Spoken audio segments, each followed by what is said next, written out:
icyo nifuza ni uko umuntu ageraho ahura abana akorana n'Imana mu buryo n'amateka bye, kuko ubu tugendera mu buryo n'amateka by'abandi. Uburyo ni ikintu gikomeye cyane. Uburyo nibwo budetermina ubugari n'uburebure bw'iterambere cyangwa se bw'iby'umuntu azageraho muri ubu buzima. Ibyo ugeraho bingana n'uburyo ufite means.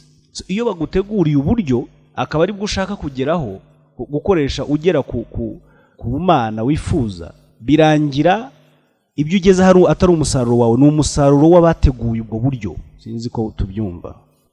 Ntabwo ari resulta z'ibyo wifuza, kuko tools ukoresha ntabwo wowe zakubenefisiya zitarabenefisiya wazicuze.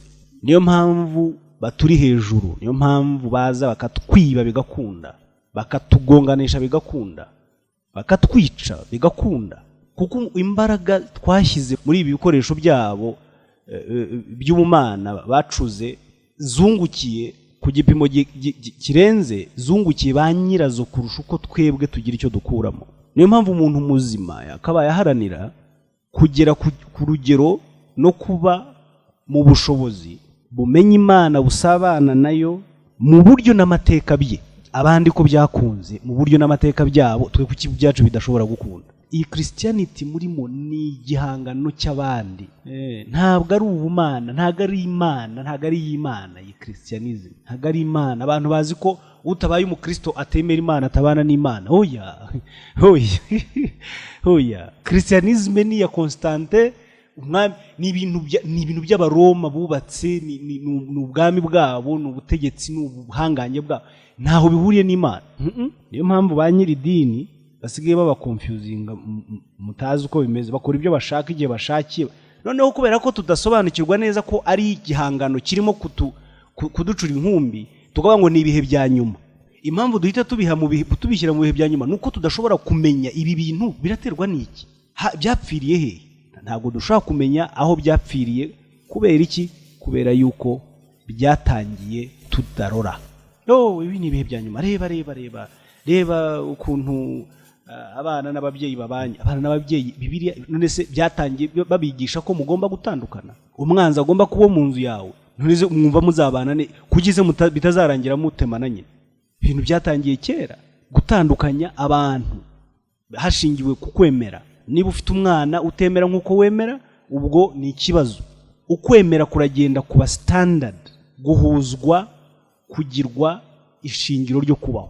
Iyo Mana rero y'ukwemera iba iraje ikubise kudeta Imana yo kumenya mu muntu, kuko ubundi umuntu yari yifitemo, ubundi umuyoboro hagati y'umuntu n'Imana ni ukumenya, nta kindi. Ntabwo komisiyoneri bundi, aba bakomisiyoneri bakoresha ibi bintu by'abahuza n'Imana n'abantu. Mukuremo rwose. Abakomisiyoneri n'abakomisiyoneri rwose, kuko baraguhuza bagakuramo ayabo, ariko kumenya ntabwo gukuramo ayako. Uretse kuyajyana he? Ni nuza, ni umuyoboro uri free wifitemo.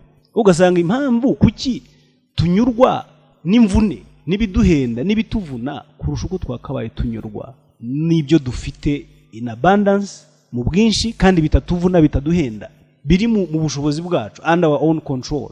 Urumva uburyo twahungabanye. Ariko nuko turi abanebwe. Tekereza n'ubunebwe, kuko kumenya ni akazi gakomeye gakorerwa muri wowe. Ntabwo dushaka gukora ako kazi, turashaka kwasama bagashyiramo. Dukomere rero bakabashyiremo ibitusaza. Kandi koko iyo turebye ubona twarasaze. Ngo muratungurwa, ntabwo muratungurwa n'ibyo bakora, mugiye gutungurwa kurushaho. Twakunuvuga ngo papa ngo nguzikoro ngo papa ngo agiye guhindura Bibiliya, ngo ye baba we ngo ntacyo murabona. Umushinga n'uwabo, mwe mwaraje mwigira abanyamigabane, ntaho muhuriye nawo. None bakoremo ibyo bashaka mukavuza induru. Muravuza induru mute? Muravugiriza iki induru? Hari ikintu rero, hari inama, hari ikintu cyitwa Niagara Creed. Aya n'andi masezerano yakozwe mu myaka y'1878 aho ngaho iza muri 1883. Iyi ni inama ikomeye yicaje abacuzi, baricara batangira gucura ibiducurangura kugeza iyi saha. Yicazwa aho hantu hitwa Niagara muri Leta Zunze Ubumwe za Amerika, ndibwira aho bita Ontario. Ariko yicajwe no kugira ngo yubake icyo bise ngo the principles of Christian fundamentalism. Mujye mufata amakaramu mwiyandike ababishaka n'ababishoboye kugira ngo ibyo mwandika bizakomeze kubabera umwarimu. Ibi ntago bazabibabwira mu idini ryanyu mujyamo, ibi ntago bazabibabwira mu mashuri yabo mwigamo, ntago muzabisengera ngo bize bibasanga ku buriri bwanyu. So baricara bicajwe no kugira ngo bakore icyo bita principles, amahame. Baya se principle na amahame sinzi neza. Amahame fundamentalism, fundamentals ni simbizi biragoye mu Kinyarwanda, muze kumfasha kubaka icyo bita principles of Christian fundamentalism. Mu gicaje iyo nama harimo ibintu bine shaka ko mwumva neza, byumve neza. Ibi bintu mbabwira ntabwo ari giye ubihimba n'ukuri, kandi bifite ibihamya byabyo namwe mwabigeraho. Ikintu cya mbere ni doctrine ya Yesu, doctrine ya Yesu, kuyigaho no kuyiconga neza, kuyubaka neza, kuyicura neza kugira ngo nimuyumva mwumve icurangitse matwi yanyu kandi barabikoze. Doctrine ya Yesu. Iya kabiri ni doctrine y'umwuka wera. Mbabwira mugabanye uburakari, mugabanye kwisaza mwarakaye ngo umuntu yavuze ibintu. Muhumeke, mubanze muhumeke, mwicare mushire impumu murebe neza harimo ikibazo. Ibyo mwemera impamvu bitarimo kuzana umusaruro, uburyo byakozwe si ubwanyu, biri mu buryo bw'abandi. Kuko niba ari iby'Imana ntago byakabaye bicurwa n'inama yabaye yicaye ahantu runaka. Oya, ibintu by'umwimerere bagombaga kugenda bagira akantu bacongamo bashyiramo, bati twige umwuka w'Imana tuwigeho Yesu Imana. Cya kabiri cya gatatu nanjye kubabwira ni Bibiliya. Bibiliya ibyayo murabizi ko kuva ku gihe cya Constantine murabizi ko yicaje abantu bari bahagarariye cyangwa se bitwaga ko ari abakuru b'amadini y'icyo gihe, bagena ibigomba kuba ijambo ry'Imana n'ibitagomba kuba ijambo ry'Imana. Abo yahaye akazi, ibi byose murabizi, abo yahaye akazi ko kujonjora muri ibi bitabo byose ikigomba kwitwa ijambo ry'Imana n'ikitagomba kwitwa ijambo ry'Imana. Ariko kubera ko noneho twari tugeze icyo ni mu gihe cy'Abaroma, buri bwami bwagiraga igihe bugomba kwicara bukagena umurongo wabwo kubijyanye n'iyobokamana cyangwa se n'isano y'umuntu n'Imana, kuko aho niho bafatira abantu, aho niho bashobora kuganza, niho bashobora gutwarira ibihugu binyuze mu kwemera. Abaroma abagira iki barabikoze mu gihe cyabo, Abaroma barabikora. Aho tugeze mu gihe cy'Abanyamerika nabo barabikora. Ndimo kubabwira igihe cy'Abanyamerika ubu ngubu turimo isaha turimo, ariko bo baranasangira, twebwe nitwe byatunaniye. Buriya Abaroma baracyabona yabo, kuko urumva ntago bibagirwa umukurambere, imigabane yabo biracyahari, ariko ubutware bukiri mu bagenda babuhanahana. So burugezweho gutwara agomba kugira umwanya yicara akagena icyo wakwita nk'uburyo bwe bwo gutwara. Bagomba rero guhera mu bumana n'umuntu, kuko aho niho hari izingiro ryo gufata mpiri abami n'abatware b'iyisi binyuze mu kwemera. Noneho Abanyamerika igihe cyabo kigeze baricara batireka twige kuri ibi bintu, kuko ni inkingi zikomeye cyane tugomba gushingiraho muri ubu butware bwacu dutangiye mu bantu. Nk'uko Abaroma bazicayeho bakazireba, nk'uko abagira iki bazicayeho, natwe reka iya mbere turebe doctrine ya Kristo, ya Yesu Kristo. Iya kabiri turebe doctrine ya Holy Spirit, tujya mu mwuka, dukorana n'umwuka, tuza umwuka mu buryo bwabo. Niyo mpamvu umwuka uza ukatukorera ibintu mwuka urambwiye ambura ibyo wambaye bimpereza hano, umwuka urambwiye mpereza amafaranga ufite yose zana hano yazane, umwuka urambwiye ry'ibyatsi harimo umuti, umwuka urambwiye gura no mazi yanjye urakira, umwuka urambwiye iyicisha. Ibi bintu byose uyu mwuka nta gihita azabakoraho, kubo ntago muzi aho turi. Umwuka urambwiye va ku mugabo wawe, genda ngwino nigewe mugabo wawe nyakuri.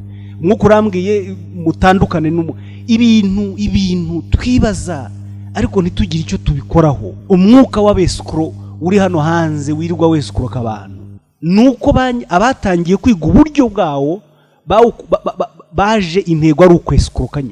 Niyo mpamvu abakarani babo byanze bikunze nabo bagomba gukora nk'uko abatware babo bakora. Ko intego y'iyi nama yari ukugira ngo barebe uburyo binjirira abantu, babacuza utwabo bakadutwara.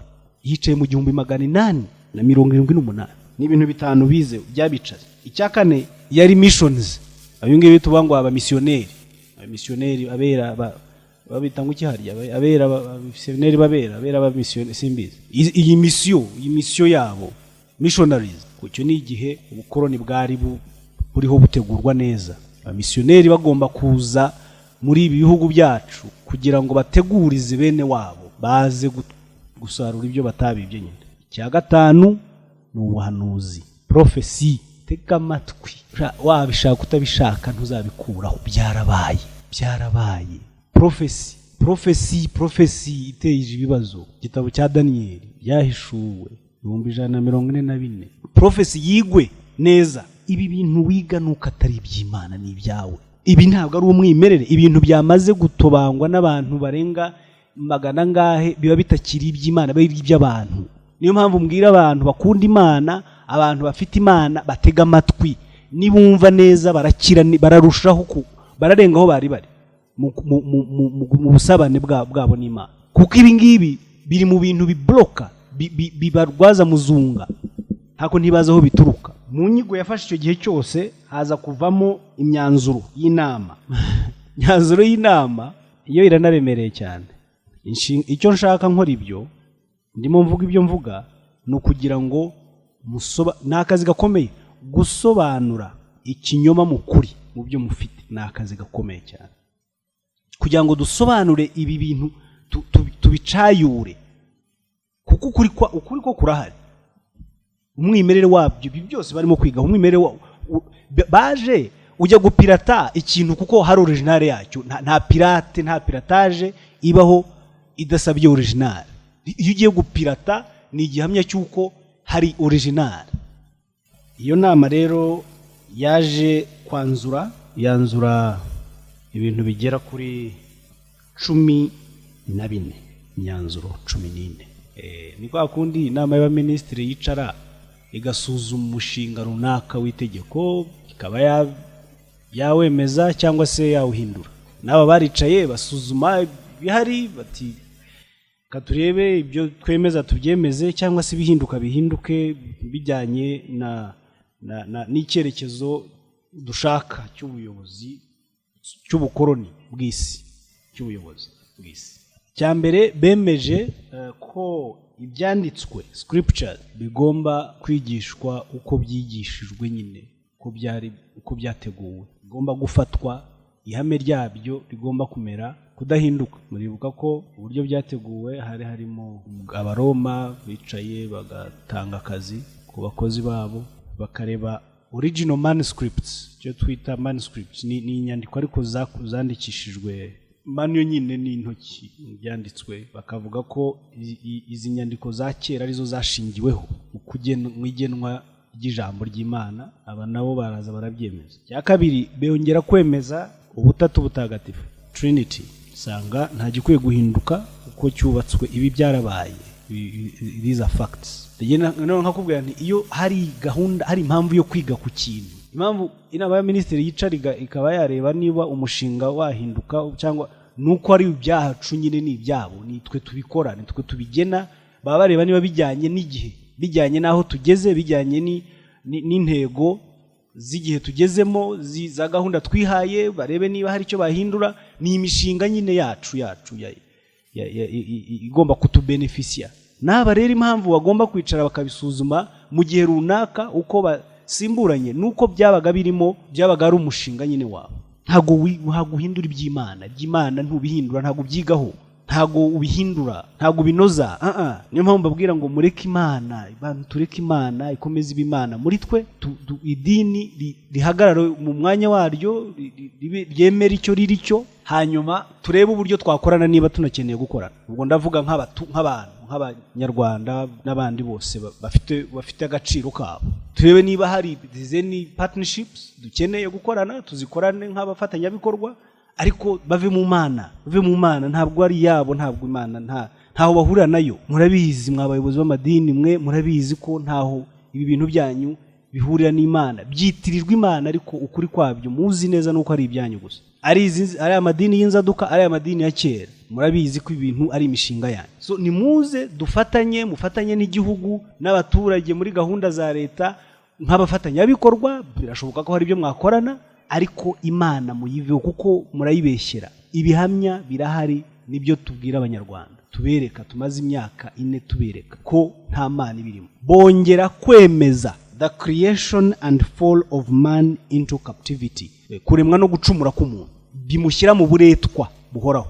The creation and fall of man into captivity, kuko bumvaga ko ni umuntu naguma muri iyo mindset ya captivity niho honyine bashobora kumusanga ari captive. Captive ni imbohe. Muri ubwo bubohe, iyo conscience y'ububohe, baravuga bati umuntu naguma niyo conscience y'ububohe niyo tuzamusanga igihe dushakiye, aho tumusize niho tuzamusanga imyaka yose. Kandi koko niko biri, aho badusize niho badusanga. Uyu munsi aho bari bugusige kuri iki cyumweru, uri aho uri uyu munsi wagiye mu mazu yabo, niho ni cyumweru bazagusa, niho bazahera bagusange bakomeze gutyo. Iyo niyo ngo bubohe buretwa. Baravuga bati uko umuntu iri cumura ry'umuntu cy'icyaha cyakiri twiza ubushize uburyo cyubatswe, ndetse nuko umuntu yaremwe tubi maintaining uko biri. Bemeza bashyiraho bashimangira ibyo bita universal transmission of spiritual death from Adam. Izi nyigisho batubwira ko ngo dufite, ngo twese ngo dufite icyaha ngo gikomoka kuri Adamu, ngo kandi ngo ni icyaha gitera urupfu. Byo naye babwiye kuva kera mu nyigisho twize. Iki nacyo ni ikindi gihangano, ngo urupfu dukomora kuri Adamu. Niko babyita, niyo mvugo yabyo. Urupfu dukomora, urupfu twakomoye kuri Adamu. This was agreed upon, ibintu byemeranijwe. Niyo mpamvu iki cyaha kitajya gishira, bagisengera kikanga, banywa amazi kikanga, batudubika mu mazi kikagumaho, tukemera Yesu Kristo nk'umukiza n'umwami w'ubuzima kikagumaho, ntago cya design ntabwo ari ukuvaho, nugukomeza bakuzengurutse muzungugeraho uryame nyine tuze bajye bagusanga aho bagushaka igihe bagushakiye. Icya gatanu ni the necessity of the new birth, mubatizo. Icya gatandatu ni redemption by the blood of Christ. Redemption. But then ukibaza, we have never been redeemed. Kuva aho twabitangiriye nta redemption umuntu arabona. Ikintu kitarangira tutageraho tudajya dushyikira, ariko iyi redemption iraza kubera ko hateguwe uburyo umuntu agiye kugwa k'umuntu, kandi kugwa kugomba guhoraho. So iyo redemption plan barayitegura bati kuko habayeho kugwa, reka habeho no gucungurwa ko muri ubu buryo. Ariko nanone ko gucungurwa uburyo bavuga end result yako ukurya idini kwigisha usanga ntawe urakugeraho. Umuntu wamubaza uti ariko reka tugume none uyu ngubu upfuye, uyu mwanya upfuye wajya mu ijuru, ati simbiza, ati urumva, ati tubaho kubwo buntu bw'Imana. None se imyaka 30 maze urajyaye ugezeye, nta kintu cy'idini kigera kwiherezo, nta kintu cy'idini kirangira. Ni ibintu bihoraho. Ni ona za mashini z'abana bya byicungo bigezweho bizenguruka, abana bajya mu bikiruka, mubona hari aho bigera se, bigenda around, bigenda bizenguruka, hari aho ugera se, ariko umwana hava yarushye, hava yumva yakoze, kandi ntaho yagiye ntaho yavuye. Nuko batugenza the constitution of the true church by genuine believers. Bavuga ko abemera nyakuri, bemeye kwemera nyakuri, nibo bonyine batoranijwe nka true church. Niyo mpamvu buri abantu bose tugira ishyaka ry'ukwemera kugira ngo tujye mu murongo w'abatoranijwe. Icyo gihe rero biba byikoze, nta kazi baba basigaranye, kuko bihita bihinduka ishyaka ryawe ryo kubarizwa muri uwo mubare wa genuine true church, genuine church y'itorero ry'Imana. Hahirwa bemera kuko ari bo bazabona Imana.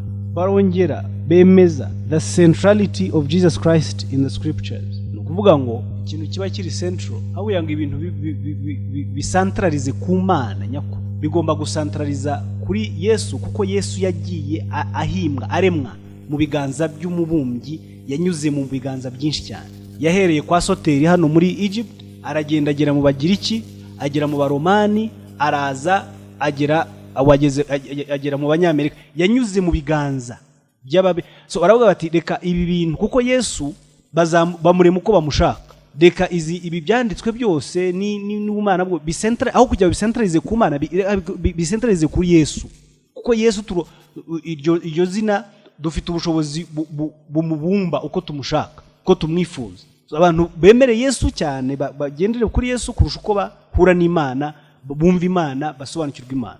Ku Imana ntago wayibumba, wasanze abantu bazi Imana mbere, ariko hari abatari bazi Yesu mbere. isano y'Imana n'umuntu ni ndatandukanywa. Ntabwo ushobora Imana umuntu arayumva mbere y'uko uza kuyimwigisha, uretse kuguha ayo mahirwe y'uko wayimwigisha, ariko abishatse yayumva muri we, yahura na. Ariko baravuga bati tuyikureyo hariya tubishyire kuri Yesu, kuko Yesu dushobora kumumanipira uko dushaka. Yesu yagiye aremwa kugira ngo bigeraho nta muntu ufite birangire, ntawe uzi neza meaning of Jesus Christ. Niyo mpamvu dufite icyigisho cyitwa Yesu w'ukuri, the assurance of salvation. Ibi bintu by'agakiza tuzakizwa twarapfuye ngaha. Ni ingingo ya 8 nubwira ngo numara gupfa uzawubiki ubugingo buhoraho. The assurance of salvation. Indi ni personality of the Holy Spirit. Now nugufata umwuka bakawuremera, bakawupersonifia, personification of the Holy Spirit. Ababwira mu butatu nyine ni ibintu byemejwe mu nama ya 12. Guhora abemera cyangwa abizera, guhora bakangurirwa cyangwa se bigishwa kubaho ubuzima bwera, holy life. Barema ikintu bita holy life.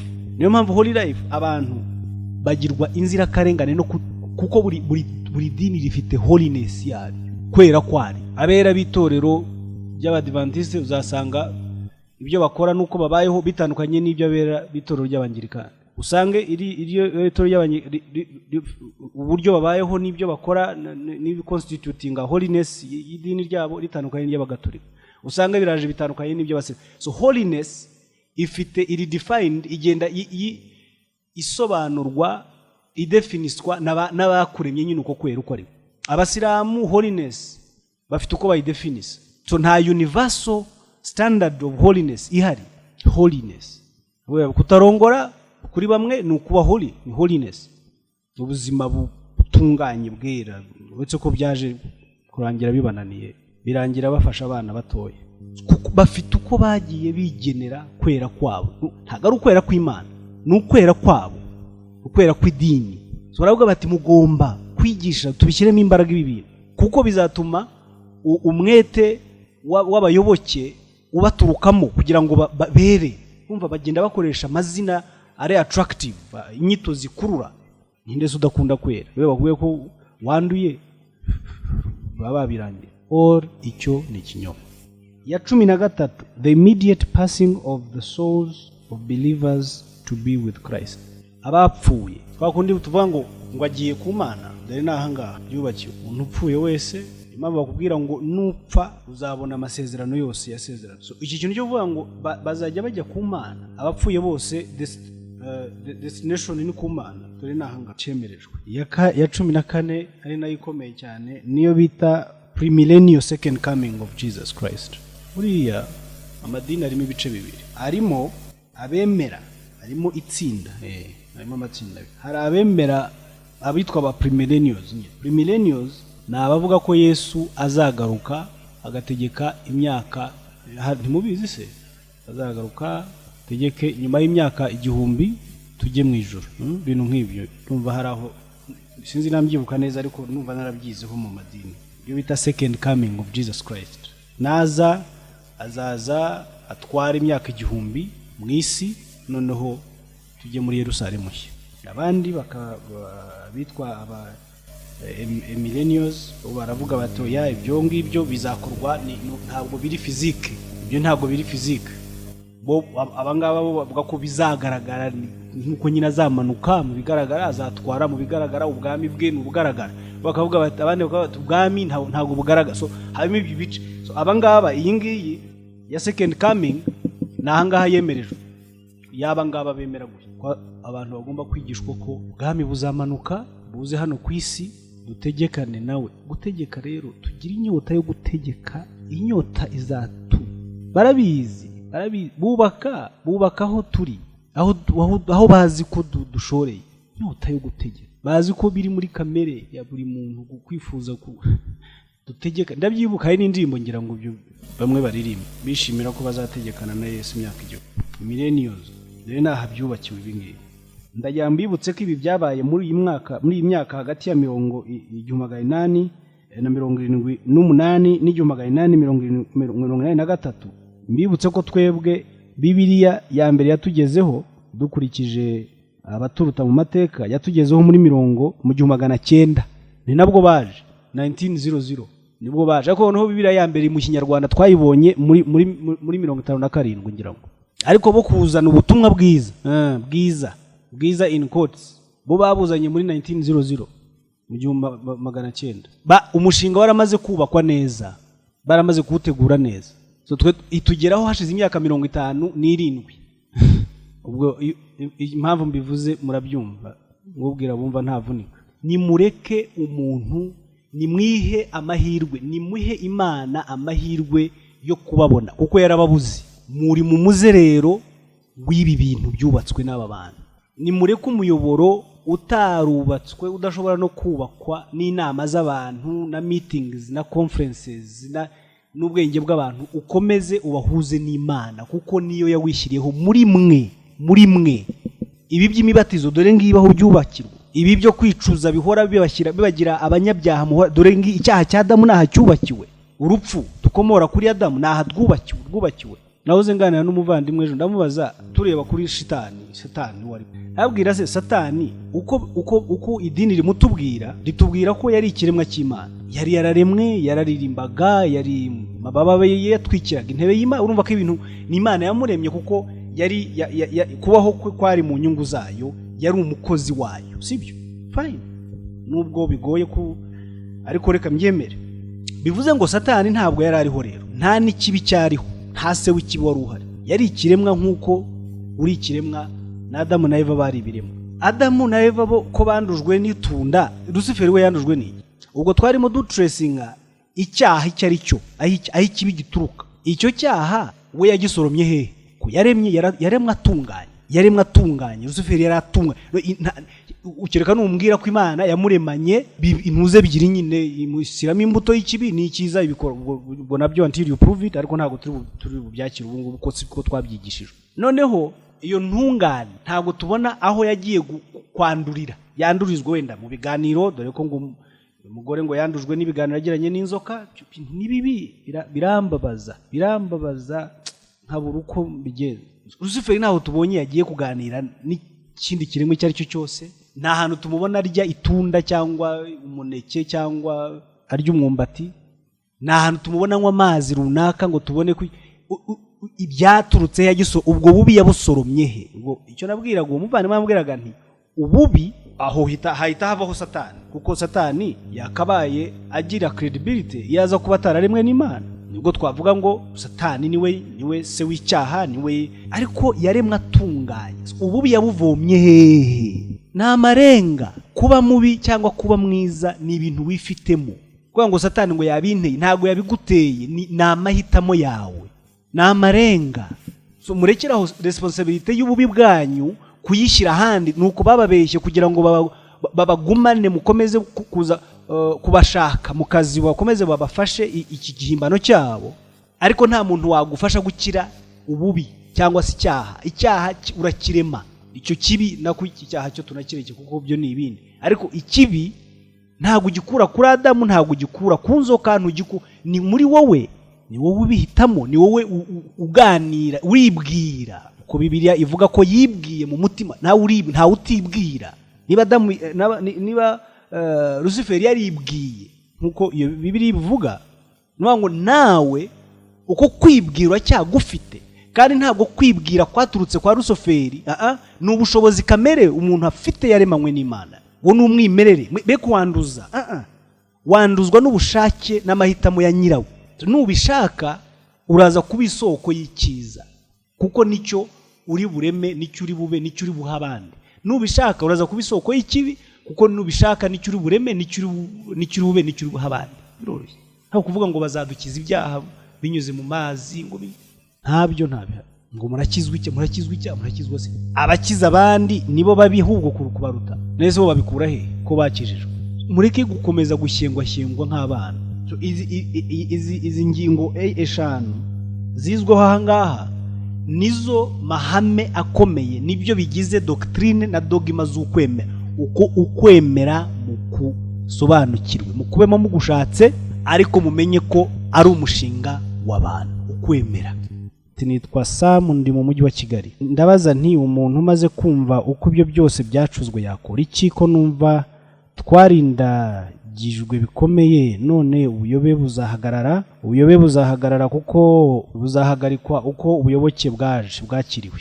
Sibyo ni ibintu byoroshye guhagarika ubuyobe cyangwa se gusubizayo inzira yazanye ubuyobe ni yazanye ubuyoboke. Ati hi, I'm Pastor Theo. I have been following you for long. This is 3 years ago that I have decided to left false teachings of religions and expanding them. Ngushimiye bidasubirwaho umuhati ukomeje kugaragaza werekana ukuri tukuri inyuma, mwarakoze cyane. Yanditse mu Cyongereza ati muraho, ndi Pastor Theo, ngukurikiye imyaka 3 yose cyangwa se kuva myaka 3 ishize, kandi ibyo byatumye mpitamo kureka inyigisho zipfuye z'amadini. Ngushimiye bidasubirwaho umuhati. Urakoze cyane Pastor Theo, turagushimye rwose. Uyu nguyu nawe ati muraho, mwarimu mwiza mugabo, nitwa Muvunyi, mperereye mu murenge wa Gisozi, ndagukunda cyane kandi ndagukurikira. Hari aho wankuye, hari naho wangejeje mu kumenya Imana nyayo, Imana itari Imana nama. Niko nuko rwose. Aka kantu karanyuze. Imana pana Imana nama. Tuve mu Mana nama tujye mu Mana. Abanyarwanda ni abanyabwenge, ni abahanga. Ukwemera ni icumu umucuzi yacuze aricumita hica, kandi ryacuranguye benshi, ariko ibyiza nuko harimo abagenda basamba bavamo. Mukomereza aho. Tumaranye imyaka 4 nikageruka ndingiruka. Kageruka ndakuzi rwose, ndakuzi, tumaranye igihe. Udusuhurize ab'ikibugabuga na ngeruka. Kabarisa ati mwaramutse, nukuri umurimo wawe ukora umaze kurohora abatari bake, ariko se nk'ubu koko aba bantu bakuriye amadini bahinduye tugafatanya kugarura ubumwe n'amahoro n'urukundo mu bantu, tukava mu mishinga y'abandi ko tumaze kubona umusaruro wayo. Arakoze cyane, nanjye ibyo ndabyibaza. Ati ndagira ngo munsobanurire ko mwavuze ku bijyanye n'umwuka wera, ese imyuka mibi ibaho? Ese niba ibaho turuka he? Ikibazo cyiza cyane. Umwuka ni kimwe mu bice bigize umuntu. Umwuka uko ushobora kuba umuntu mubi ni nako umwuka mubi ushobora kubaho, kuko uri umubiri n'umwuka. So ububi bwawe uko uriho, uko ubayeho, cyangwa ubwiza bwawe bugira umwuka nabo usa nabwo. Kuvuga rero iyo uvuye mu mubiri, iyo umuntu avuye mu mubiri n'ubundi yapfuye, ntabwo ibyo twita gupfa twarabyize. Ibyo twita gupfa ni expire, ni uko expira k'umubiri, kuko umubiri ugomba ku expira uko uremye. Nta mubiri utexpira. Buri ikintu cyose gifite ubukure kirasaza. Gukura kugira iherezo. Ikintu kiravuka kigakura umubiri ure expira. Iyo we expire rero uwo si we muntu gusa. Umuntu haba hagiye umubiri, ariko umuntu niyo mpamvu witwa human being, uri kiremwa muntu. So haba hagiye ikiremwa ariko umuntu wa mwuka wo ntusaza ntupfa. So ibyo rero biriho, gusa icyo dukenera ni ukumenya uburyo bibaho n'uburyo tugumana bibana n'abanyamubiri n'abafite umubiri, ariko bitangirira umuntu akiriho. So usiga icyo wari cyo n'ubundi, usiga icyo iyo usohotse mu bumuntu bwawe, icyo wari cyo nicyo kiguma aho ngaho. Niyo mpamvu ushobora gukorana cyangwa kumenyana nabyo, cyangwa nabyo bikakumenya, bitewe n'uko byo biguma mu kubaho. Ukubaho ko kurakomeza, ntago ku expira. Kubaho nta expiry date kugira. So ni ikintu kiri kigari, ariko abanyamadini baracyitwaje, bagira ukuntu bagenda bagihanga mu tuntu nyine tw'amahangi yabo, genda bahangika kugira ngo babone. Nta kintu batashakiye pirate yacyo, piratage ntaho yasize. Kuko bashingira ku bihari byose bakagenda babireba mu kwabyo. So niyo mpamvu tugomba guhora twiga ati ni Vincent ugarutse, birashimishije ko abitwa bakizwa basigaye barwana bapfa ubuhanuzi, biragaragara ko inyigisho zawe zigeze kure. Abo bapadiri n'abasenyeri nabo tuzi bafite abana, nabo nibasaba imbabazi ko babeshyeye Imana maze bavemo, ni benshi turabazi. Ngayo nguko.